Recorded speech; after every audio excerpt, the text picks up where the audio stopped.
আমি সূরাতুল আল ফাতহ থেকে 29 নম্বর আয়াত তেলাওয়াত করেছি, যেখানে আল্লাহ তাআলা সাহাবীদের কিছু গুণাবলীর কথা উল্লেখ করেছেন। আজকের এই রজনীতে আমরা সাহাবীদের জীবনী থেকে কিছু কথা শুনবো, ইনশাআল্লাহ। পড়েন, কারণ সাহাবীরাই হচ্ছে আমাদের অনুপ্রেরণা। They are our spirit, they are our model, they are our real superhero, they are our real inspiration. ঠিক কি না? সাইয়েদনা আবু বকর, সাইয়েদনা ওমর ফারুক, সাইয়েদনা আলী রাদিয়াল্লাহু তাআলা আনহু, উসমান যুন্নুরাইন, এরা আমাদের মডেল। ঠিক কি না? নাকি সালমান খান আমাদের মডেল? আমির খান? কোন খেলোয়াড়, নায়ক, নায়িকা, গায়ক, গায়িকা? আমাদের মডেল হচ্ছে বিশ্বনবী আর সাহাবারা। আওয়াজ করে বলতে হবে, ঠিক কি না? এজন্য রব্বুল আলামিন বলেন, মুহাম্মাদুর রাসূলুল্লাহি ওয়াল্লাযীনা মাআহু আশিদ্দাউ আলাল কুফফারি রুহামাউ বাইনাহুম। মুহাম্মদ হলো আল্লাহর রাসূল, আর মুহাম্মদ সাল্লাল্লাহু আলাইহি ওয়াসাল্লামের সাথে যারা থাকে তারা কাফেরদের ব্যাপারে বজ্র কঠোর, মুমিনদের ব্যাপারে পুষ্পকোমল। সুবহানাল্লাহ পড়েন। মুহাম্মদ সাল্লাল্লাহু আলাইহি ওয়াসাল্লাম হচ্ছেন আল্লাহর রাসূল, আর মুহাম্মদ সাল্লাল্লাহু আলাইহি ওয়াসাল্লামের সাথে যারা থাকে মানে সাহাবারা, আশিদ্দাউ আলাল কুফফার, তারা কাফেরদের ব্যাপারে বজ্র কঠোর, রুহামাউ বাইনাহুম, কিন্তু নিজেরা পুষ্পকোমল। সুবহানাল্লাহ পড়েন। আমরা হয়ে গেছে উল্টা, আমরা নিজেরা বজ্র কঠোর। ঠিক কি না? সাহাবারা হচ্ছেন কাফেরদের ব্যাপারে বজ্র কঠোর। পাখা পাওয়া যায়নি? পাখা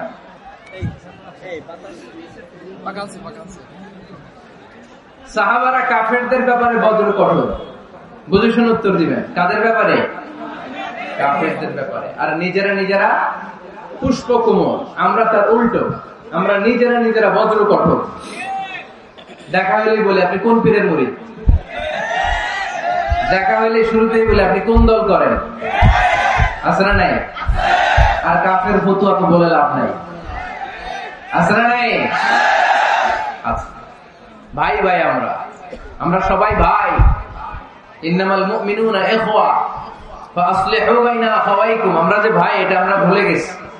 যেখানে ইসলাম আমাদেরকে শিখায় হিন্দু তোমার ভাই, খ্রিস্টানও আমার ভাই, নাস্তিক গুলাও আমার ভাই। ঠিক কিনা? ভাতৃত্ব তিন ধরনের। একটা হচ্ছে উখুয়া আন-নাসাবিয়া, ব্লাড কানেকশনের ভাই, যেমন আমার মায়ের পেটের ভাই, সে উখুয়া নাসাবিয়া, আমার আপন ভাই। ঠিক কিনা? দুই নম্বর ক্যাটাগরি হচ্ছে আমরা এখানে যারা আছি, এটাকে বলে আল উখুয়া আদ-দীনিয়া, দ্বীনি ভাই। আমরা একে অপরের কি ভাই? আমরা কেউ কাউকে চিনি এখানে? কোন আত্মীয়তার সম্পর্ক আছে? ব্লাড কানেকশন আছে? কিন্তু আমরা ভাই। আমার ভাইয়ের কিছু হলে আমার কষ্ট লাগে। ঠিক কিনা? ফিলিস্তিনে আমার ভাইয়ের গায়ে আঘাত লাগলে আমার হৃদয়ে আগুন জ্বলে যায়। ঠিক কিনা? আমার রোহিঙ্গা ভাইদেরকে যখন 1 মিলিয়ন রোহিঙ্গাকে যখন নিজ ভিটে মাটি ছাড়া করা হয়েছে, আমরা এটা সহ্য করতে পারি নাই, আমাদের রক্তক্ষরণ হয়েছে। জোরে বলেন ঠিক কিনা? ইন্ডিয়াতে যখন আমার মুসলিম ভাইয়েরা আক্রান্ত হয়, আমরা এখান থেকে গর্জে উঠি, কারণ আমার দ্বীনি ভাই। 3 নম্বর ভ্রাতৃত্বের ক্যাটাগরি হচ্ছে আল-উখুয়া আল-ইনসানিয়া, হিউম্যানিটেরিয়ান রিলিজিয়ন। মানবিক দিক থেকে ভাই, সেই দিক থেকে হিন্দু আমার ভাই। ঠিক কিনা? খ্রিস্টানও আমার ভাই, নাস্তিকও আমার ভাই। বলেন তো আমাদের আদি পিতার নাম কি? আদি মাতার নাম হাওয়া আলাইহিস সালাম। আদম আলাইহিস সালাম যে পিতা, শুধু আমার পিতা না, হিন্দুর পিতা। তাহলে আমাদের সবার বাপ একজন। গোটা বিশ্বের সবার বাবা কয়জন? সবার মা কয়জন?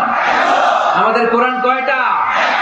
আমাদের প্রভু এক নবীর উম্মত, জীবন বিধানে ওই শিবানী কোরআন। তবে কেন এক নও হে মুসলমান, এক হও করিয়া আহ্বান। বাইতুল্লাহ মদিনা শরীফ, উহুদ পাহাড়, বদরের মাঠে। ঠিক না? বাইতুল্লাহ মদিনা শরীফে উহুদ পাহাড়ে বদরের মাঠে একটা তো জীবন মরণ যে একটাই, একসাথে মিলে মিশে একটাই প্রাণ। তবে কেন এক নও হে মুসলমান, এক করি আহ্বান। পড়েন আমিন। আমরা এক সুতোয় গাথা, এই গোটা মানব সভ্যতার শিকড় এক জায়গায়, আদম আর হাওয়া। তার মানে সবাই ভাই ভাই, চিল্লায় বলে ঠিক কিনা? এই ভেদাভেদ আমরা করেছি, বিভেদের প্রাচীর আমরা বানিয়েছি। আমরা বানিয়েছি তুই কালো আমি সাদা, আমরা বানিয়েছি তুই ব্রাহ্মণ আমি শূদ্র, আমরা বানিয়েছি তুই আরব আমি অনারব। আল্লাহর কাছে কোনো পার্থক্য নাই, সব আল্লাহর গোলাম। চিল্লায় বলেন ঠিক কিনা? এই জন্য সাহাবাদের মধ্যে যে অভ্যাসটা ছিল, ট্র্যাডিশন ছিল, রুহামাউ বাইনাহুম, নিজেরা নিজেরা পুষ্প কোমল, এক ভাই আরেক ভাইয়ের জন্য জীবন দিয়ে দিত। মক্কা থেকে মুহাজির সাহাবারা বাড়ি ছেড়ে, ঘর ছেড়ে, পরিবার ছেড়ে, সম্পদ ছেড়ে মদিনায় আসলেন। মদিনাতে তাদের কেউ নাই, এলাকাটা অপরিচিত। বিশ্বনবী বললেন, চিন্তার কোনো কারণ নাই, টেনশন করো না। প্রত্যেক মুহাজির সাহাবীকে ধরে ধরে মদিনার আনসারী সাহাবীদের বাড়িতে পাঠিয়ে দিলেন, আর প্রত্যেকের সাথে ভ্রাতৃত্বের বন্ধনে আবদ্ধ করে দিলে, ভাই ভাই বানিয়ে দিলেন। ভাই আনসার সাহাবারা নিজেদের যাদের দুইটা বউ ছিল, তারা বলতে শুরু করলো, মুহাজির সাহাবী তুমি আমার ভাই, যেহেতু বিশ্বনবী তোমার দায়িত্ব আমাকে দিয়েছে, তুমি আমার আপন ভাইয়ের চেয়ে বড়, ঠিক কিনা? আমার দুইজন স্ত্রী, আমি একজনকে তালাক দিয়ে দিব, কারে ভালো লাগে দেখো, এই দুইজনের মধ্যে থেকে কারে ভালো লাগে তাকে তালাক দিব, ডিভোর্স দিব, তারে তুমি বিয়ে করে ফেলবা। আমার যত সম্পদ আছে সব সম্পদ এই যে সামনে নিয়ে আসলাম, অর্ধেক তোমার অর্ধেক আমার। সুবহানাল্লাহ বলবেন না? This is called Islamic brotherhood. এভাবে সম্পদ পেয়ে, স্ত্রী পেয়ে মুহাজির সাহাবারা আনন্দে নিয়ে যায় নাই। আব্দুর রহমান ইবনে আউফ রাদিয়াল্লাহু তাআলা আনহুকে যখন প্রস্তাব দেয়া হলো, আপনি আমার ভাই, আপনার দায়িত্ব বিশ্বনবী আমাকে দিয়েছে, আমার সব সম্পদের অর্ধেক নিয়ে যান, আমার একাধিক স্ত্রী আছে, কারে ভাল লাগে দেখেন, তালাক দিয়ে দিব, নিয়ে যান। উনি আনন্দের চোটে সব নিয়ে যায় নাই। আমরা পাইলে কি করতাম? হ্যাঁ, ধরেন আপনার বাড়ি ফরিদপুর, আপনি গেছেন চিটাগাং, একজন আপনার ভাই বানাই দিল। এখন বললো, ভাই আমার দুই বউ, একটা আপনি নিয়ে যান। আমার 20 কোটি টাকা আছে ব্যাংকে, 10 কোটি আপনার। আমরা কি করতাম? আহা কি আনন্দ, আকাশে বাতাসে, ঠিক কিনা? আমরা তো মহা খুশি হয়ে যেতাম। আব্দুর রহমান ইবনে আউফ, হোয়াট ইজ দ্য পার্সোনালিটি, কি পার্সোনালিটি, ব্যক্তিত্ব তারা বিলং করতো।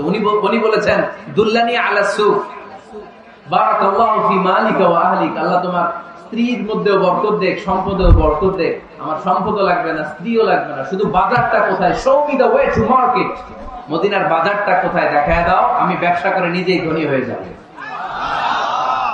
ভ্রাতৃত্বের বন্ধন। আশিদ্দাউ আলাল কুফফার রুহামাউ বাইনাহুম, সাহাবারা কাফেরদের সাথে বজ্র কঠোর, নিজেরা নিজেরা পুষ্পকোমল, আর আমরা নিজেরা নিজেরা বলেন বজ্র কঠোর। এজন্য সাহাবীদের যে পন্থা, ওই পন্থা আমাদের মধ্যে আনার দরকার আছে না নাই? আমরা কি নিজেরা নিজেদেরকে ভাই বলতে পারি না? হ্যাঁ, আর কতদিন? সেই ছোটবেলা থেকে শুনতেছি, এরে দেখতে পারে না, এরে গালি দেয়, কিন্তু আমরা ভাই। ইসলাম আমাদেরকে এটা শিখায় নাই। চিল্লায় বলেন ঠিক কিনা? তাই আমরা ভ্রাতৃত্বের বন্ধনে অটুট থাকতে চাই। আজকের মাহফিলের স্লোগান হোক, কালিমা লা ইলাহা ইল্লাল্লাহ, যে পড়েছে সেই আমার ভাই। তার জন্য আমার হৃদয়ে ভালোবাসার দরদ আছে না নেই?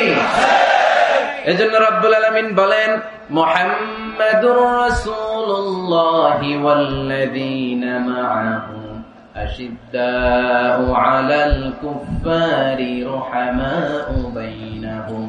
মুহাম্মদ সাল্লাল্লাহু আলাইহি ওয়াসাল্লাম আল্লাহর রাসূল, তার সাথে যারা থাকে মানে তারা সাহাবারা, নিজেরা নিজেরা পুষ্পকমল, কাফেরদের ব্যাপারে তারা বজ্র কঠোর। সুবহানাল্লাহ পড়েন। এরপর আল্লাহ বললেন, তারাহুম রুকআন সুজদান ইয়াবতাগুনা ফাদলাম মিনাল্লাহি ওয়া রিদওয়ানা।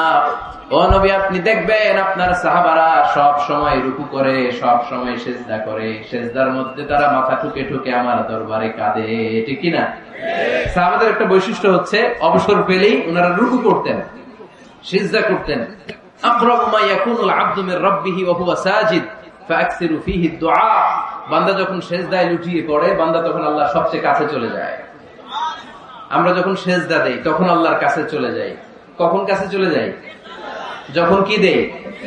আপাত দৃষ্টিতে মনে হয় আমার সেজদাটা মসজিদের টাইলসের উপরে পড়েছে, জায়নামাজের উপরে পড়েছে, মসজিদের কাতারের উপরে, মুসল্লার উপরে পড়েছে, কিন্তু আল্লাহর হাবিব বলেন তোমার সেজদাটা আল্লাহর কুদরতি পায়ের উপরে পড়েছে।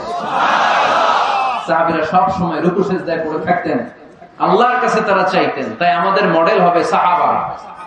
আমাদের মডেল হবে কারা? আওয়াজ করে বলেন কারা?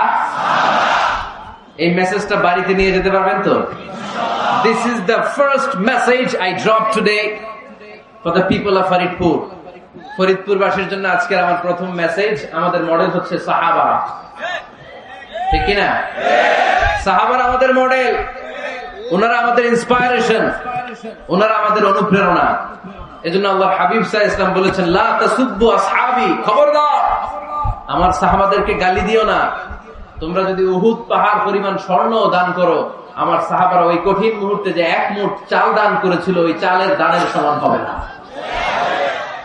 আবার বিশ্বনবী বলতেন খায়রুল কুরুনি করনি সুম্মা আল্লাযীনা ইয়ালুনহুম সুম্মা আল্লাযীনা ইয়ালুনহুম, সবচেয়ে শ্রেষ্ঠ যুগ আমার যুগ, তারপরে আমার সাহাবাদের যুগ, তারপরে তাবিঈদের যুগ। পড়েন সুবহানাল্লাহ। সবচেয়ে শ্রেষ্ঠ যুগ হচ্ছে সাহাবাদের যুগ। নাকি এখন প্লেন আবিষ্কার হয়েছে, রকেট আবিষ্কার হয়েছে, মডার্ন টেকনোলজি সব আমাদের হাতে, এই জন্য এই যুগটা শ্রেষ্ঠ নাকি? না, আল্লাহর হাবিব সাল্লাল্লাহু আলাইহি ওয়াসাল্লাম বলেছেন সাহাবাদের যুগটা হচ্ছে গোটা দুনিয়া যত যুগ এই পৃথিবী দেখেছে সবচেয়ে শ্রেষ্ঠ যুগ হচ্ছে সাহাবাদের যুগ। চিল্লায় বলেন ঠিক কিনা? আবার আল্লাহ বললেন রাদিয়াল্লাহু তাআলা আন, রব্বুল আলামিন দুনিয়ার কোন গোষ্ঠীর ব্যাপারে, দুনিয়ার কোন জাতির ব্যাপারে, দুনিয়ার কোন মানুষদের ব্যাপারে রেদওয়ানুল্লাহ আল্লাহর সন্তুষ্টির কথাটা বলেন নাই, শুধু বলেছেন কেবলমাত্র সাহাবাদের জন্য। সুবহানাল্লাহ পড়া। এজন্য সাহাবাদের নাম শুনলে কি পড়তে হয়? আমি যদি পড়ি আবু বকর, এরপরে কি পড়বেন? যদি পড়ি ওমর, যদি পড়ি আলী, যদি পড়ি উসমান রাদিয়াল্লাহু তাআলা আনহু, আল্লাহ তাআলা ওনাদের উপর খুশি হয়েছেন। ঠিক কি না? এজন্য সাহাবারা আমাদের মডেল। আজকে আমরা সাহাবাদের জীবন চরিত্র সম্পর্কে কিছু জানার চেষ্টা করব এবং সেই জীবনের আলোকে আমাদের জীবনকে আলোকিত করতে চেষ্টা করব ইনশাআল্লাহ। পড়েন, সবার মনোযোগ আছে তো? আজকে আমরা সাইয়েদনা ওমরে ফারুকের বায়োগ্রাফি সম্পর্কে জানবো। ওমরে ফারুক রাদিয়াল্লাহু তাআলা আনহু, the super hero of this উম্মাহ। এই উম্মার সুপার হিরো তিনি। ঠিক কি না? ওনার মুখের আগে লাঠি চলতে বেশি। সুবহানাল্লাহ পড়বেন না? মাঝে মাঝে লাঠি চালানোর দরকার আছে না নাই? সাইয়েদনা ওমরে ফারুক আমাদের জন্য অনুপ্রেরণা। He is the real super hero of Muslim উম্মাহ। তিনি এই উম্মার রিয়েল সুপার হিরো। এজন্য ওনার জীবনী থেকে আমরা কিছু শিক্ষা নেওয়ার চেষ্টা করবো ইনশাআল্লাহ। পড়ে সাইয়েদনা ওমরে ফারুক কিভাবে ইসলাম ধর্ম গ্রহণ করলেন, কিভাবে বিশ্বনবীর প্রাণের কলিজার টুকরা হলেন, এটা দিয়ে আমরা শুরু করি। আল্লাহ তাআলা সাইয়েদনা ওমরে ফারুকের হৃদয়ের মধ্যে 3টা ধাক্কা মেরেছেন, ঈমানের ধাক্কা। আওয়াজ করে বলতে হবে কয়টা? জোরে বলেন তো কয়টা? 3টা ঈমানি ধাক্কা। এক হচ্ছে বিশ্বনবীর দোয়ার ধাক্কা, এক কি? দোয়ার ধাক্কা। 2 হচ্ছে সূরা হাক্কা দিয়ে দিয়েছেন আল্লাহ এক ধাক্কা। সুবহানাল্লাহ পড়বেন না? 3 হচ্ছে সূরাতু তাহা দিয়ে আল্লাহ দিয়েছেন আরেকটা ধাক্কা। এই 3টা ঈমানি ধাক্কা যখন সাইয়েদনা ওমর ফারুকের হৃদয়ে লাগলো, উনি পড়তে আরম্ভ করেছেন আশহাদু আল্লা ইলাহা ইল্লাল্লাহ ওয়া আশহাদু আন্না মুহাম্মাদান আবদুহু ওয়া রাসূলুহু। চিল্লায়ে পড়েন আল্লাহু আকবার। বিশ্বনবী মক্কায় বসে বসে তাহাজ্জুদের সালাত পড়ে আল্লাহর কাছে দোয়া করলেন, আল্লাহ আল্লাহুম্মা আইজ্জাল ইসলাম বিআহাব্বির রাজুলাইনি ইলাইক। ও আল্লাহ, 2 জন লোকের নাম বলবো, 2 জনের দরকার নেই, এই 2 জনের একজনকে আপনি ইসলামের সুশীতল ছায়া তোলে এনে ইসলামকে বিজয় দান করে দেন। মুহূর্তের মধ্যে দোয়াটা কবুল করে নিয়েছে কে? আল্লাহ। বিশ্বনবী বললেন আল্লাহ 2 জনের নাম বলবো আজকের দোয়ায়। আবি জাহল ইবনে হিশাম, হয়তো হিশামের বেটা আবু জাহেলকে আপনি ইসলামের ভিতরে নিয়ে আসেন, কিংবা ওমর ইবনুল খাত্তাব, খাত্তাবের বেটা ওমরকে আপনি ইসলামের ছায়া তুলে নিয়ে আসেন। ওমরে ফারুকের জন্য দোয়াটা কবুল করে নিয়েছে কে? মক্কার যে অবস্থা, আল্লাহর হাবিব সাল্লাল্লাহু আলাইহি ওয়াসাল্লাম বুঝলেন মক্কার এই দুইজনের একজন যদি আমার সাথে না থাকে তাহলে মক্কায় দাওয়াতি কাজ চালিয়ে যাওয়া যাবে? আল্লাহ বললেন, আল্লাহ বেশি চাই না, এই দুইজনের একজন, হয় আবু জাহেল নয় ওমর, হয় আবু জাহেল নয় ওমর। বিশ্বনবী যখন দোয়া করলেন, এই দোয়ার একটা ইমানি ধাক্কা, নুরানি ধাক্কা সাইয়েদনা ওমর ফারুকের হৃদয়কে স্পর্শ করে ফেলল। দোয়া ইজ লাইক এ মিসাইল। এই যে আমরা দোয়া করি, এটা মিসাইলের মতো। যুদ্ধে মিসাইল হামলা করে না? মিসাইল হামলা করার পরে এই মিসাইল লক্ষ্য বস্তুতে যে ভেদ করে, ঠিক কিনা? তেমনি দোয়ার মতো যদি আপনি দোয়া করতে পারেন, আপনি যেই জন্য দোয়া করেছেন ঠিক ওই জায়গায় যে আপনার দোয়া স্পর্শ করে। সুবহানাল্লাহ পড়বেন না? বিশ্বনবীর দোয়ার মাধ্যমে প্রথমে সাইয়েদনা ওমর ফারুকের হৃদয়ে এক ধাক্কা লাগলো। 2 নম্বরে রব্বুল আলামিন সূরাতুল হাক্কা দিয়ে ওমর ফারুকের হৃদয়ের মধ্যে দিলেন এক ধাক্কা। পড়েন আল্লাহু আকবার। কোরআনের ভেতরে সূরাতুল হাক্কা নামে একটা সূরা আছে নাই? আল হাক্কাতু মাল হাক্কা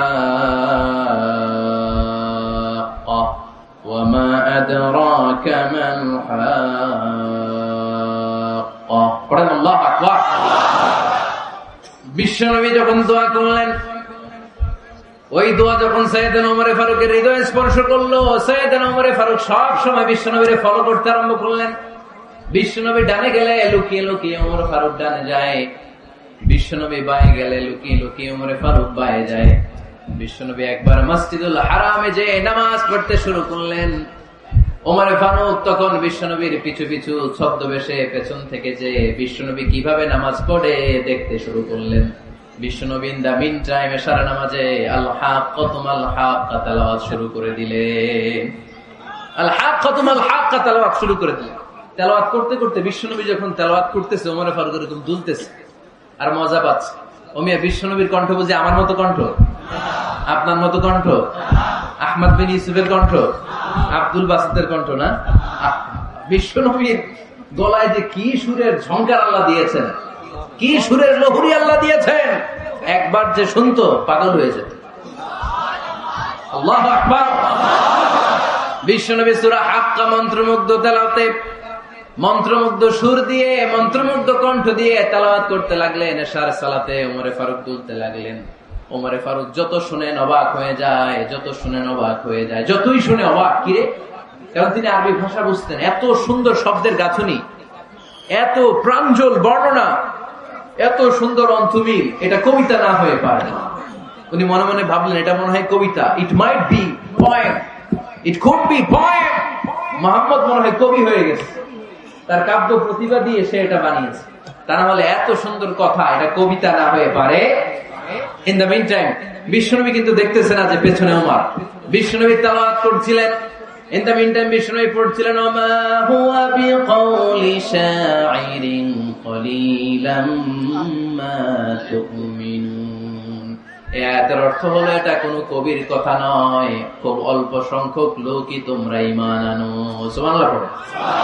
এটাকে বলে কোইন্সিডেন্ট। কোইন্সিডেন্ট হুট করে অনেক সময় মিলে যায়, যায় কি যায় না? আপনি একজনের কথা ভাবতেছেন ভাবতেছেন, বাজারে গেলেন, বাজারে যেই দেখেন ওই লোকটা দাঁড়ায় আছে, এরকম হয় কি হয় না? কোইন্সিডেন্ট। ওমর ফারুক মনে মনে যেটা ভাবতেছে ওই কথা দিয়ে বিশ্বনবী তেলাওয়াত করতেছে। আল্লাহু আকবার। বিশ্বনবী যে আয়াত তেলাওয়াত করছিলেন, আয়াতের অর্থ হলো এটা কোনো কবির বানানো কবিতা না, খুব অল্প সংখ্যক লোকই তোমরা ঈমান আনো। ওমর ফারুক আটকে উঠলেন, থমকে দাঁড়ালেন। ঘটনা কি? আমি মনে মনে ভাবলাম, কি এত সুন্দর কথা, এটা তো মানুষের কথা হতে পারে না, এটা নিশ্চয়ই কবিতা, কবির কথা। কিন্তু মুহাম্মদ এখন আবার পড়তেছে ওমা হুয়া বিকাউলি শাইর, এটা কোন শায়েরের, কবির কথা নয়। কলিলাম মা তুমিনুন, অল্পই তোমরা ঈমান আনো। তার মানে আমার মনে যা চলে মুহাম্মদ এটা টের পায়। মুহাম্মদ গণক। নাউজুবিল্লাহ পড়বেন না? মুহাম্মদ অনেক বড় মাপের একজন গণক। মানুষের হৃদয়ে কি চলে, মনে মনে কি ভাবে, মুহাম্মদ না দেখেও বলে দিতে পারে। ইন দা মিন টাইম বিশ্বনবী পরের আয়াতে পড়লেন, ওয়ালা বিকাউলি কাহিনিন কলিলাম মা তাযাক্কারুন। এই আয়াতের অর্থ হলো এটা কোনো গণকের বানানো গণনা নয়, খুব অল্প সংখ্যক লোকই তোমরা উপদেশ হিসেবে এটাকে মানো। সুবহানাল্লাহ পড়ো। এবার আর ওমর ফারুকের সহ্য হয় না, কি আজীব তামাশা। প্রথমে মনে করলাম কবিতা, মুহাম্মদ কয় কবি না, সে কবি না, এটা কবিতা না। তারপর ভাবলাম সে গণক, সে আয়াত পরে পরে বলে দিল এটা গণনা নয়। তাহলে এটা কি? এটা কি কবিতাও না, গণনাও না, তাহলে এটা কি? বিশ্বনবী তখন বললেন তানজিলুম মির রাব্বিল আলামিন। সুবহানাল্লাহ পড়েন। পরের আয়াত ছিল তানজিলুম মির রাব্বিল আলামিন। এটা দুনিয়ার কোন কবির বানানো কবিতা না, এটা কোন গণকের গণনা না, এটা কোন সাহিত্যিকের বানানো সাহিত্য নয়, এটা মহাবিশ্বের পরিচালক রব্বুল আলামিনের কাছ থেকে পাঠানো কিতাব কোরআন। সূরা হাক্কার ধাক্কা ওমরে ফারুক কাইত। প্রথমে ধাক্কাটা লাগলো যে দোয়া। বিষ্ণুবী তাহাজ্জুদে কেঁদে দোয়া করলেন, আল্লাহ হয় আবু জাহেলের দিবা নাইলে ওমরের দিবা। ওই দোয়া ওমরে ফারুকের হৃদয়ে ছোঁয়া লেগেছে। এরপর হাক্কা, সূরাতুল হাক্কা দিয়ে দিলে এক ধাক্কা। এই ধাক্কা খেয়ে উথাল পাথাল হৃদয়ের মধ্যে, হায় রে এ কি বাণী, এ কেমন কথা, কে মুহাম্মদ? তারপরও শয়তানের ওয়াসওয়াসা আছে না নাই? আল্লাহ বলে যতই ওয়াসওয়াসা ওমরকে দেয়া হোক, আমি ওমরে ফারুককে মুসলিম উম্মতের সেনাপতি বানিয়ে ছাড়বো, আমি সেনাপতি বানাবো। এবার 3 নাম্বার ডোজ। ডাক্তারের কাছে গেলে